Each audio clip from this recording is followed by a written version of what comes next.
What's up, y'all? It's Cute as Ocali here again. Now, today I'm going to talk about Shabazz Muhammad. And if you've checked out my previous videos, you'd be able to know that I've been really high on this guy for a long time. Like, since I've been watching him play back when he played at Bishop Gorman High School.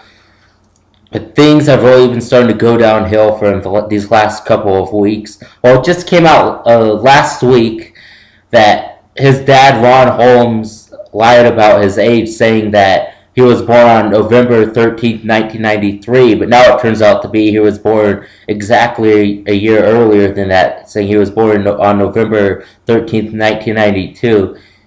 And supposedly he also lied about his birth city, saying he was born in Los Angeles, but he was really born in Long Beach. But I don't look at that as that big of a deal, since Long Beach is in Los Angeles County. I think people overreacted on that part of it, but Shabazz being a year older, that means he was 19 when he was dominating his senior year in high school, and that kind of explains why he was more dominant, and a lot more dominant in high school than he was at the college level. And after I watched Shabazz play in the McDonald's All-American game last year and the Nike Hoop Summit, I remember thinking, wow, I'm going to watch this Shabazz guy like as much as I can next year.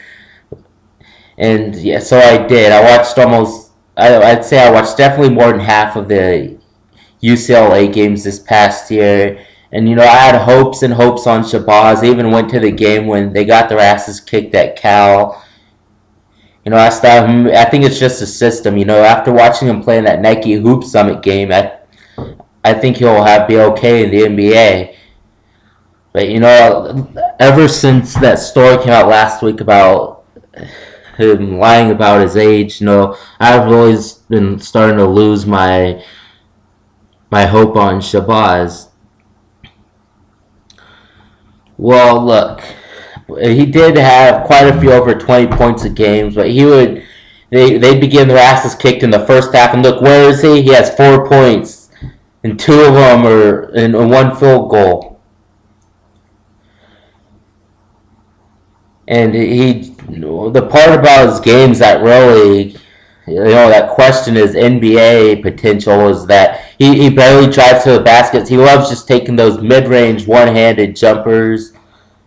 And I know he can attack the basket after watching him play at Nike Hoop Summit game, but he doesn't do it that much he's not a very accurate three-point shooter. I'm not saying he can't make threes, but if you look at his three-point percentage, it's not going to be that high. And I always had him as the #1 pick of the 2013 NBA draft. Now, if you check out my mock draft, I'll post a link to it below from NBADraft.net. He's fallen down to the #8 spot. I don't see him coming back up unless a few guys decide to stay in college. So he is really going downhill, and I've lost all my trust in Shabazz, and I do not see him being that successful in the NBA anymore. Now, to wrap up this video, I'm just going to say, starting in April, probably once the NCAA tournament's over and when we know more about who's coming out for the NBA draft and who's staying, I'm going to make a prospect profile for most of the players who have potential to get drafted in the 2013 NBA draft. It's mainly going to be for the guys who are likely going to be drafted in the first round. Some guys who I'd probably just think could be sleepers in the draft. So yeah, that's all I gotta say, folks. Cute as Ocali. Peace.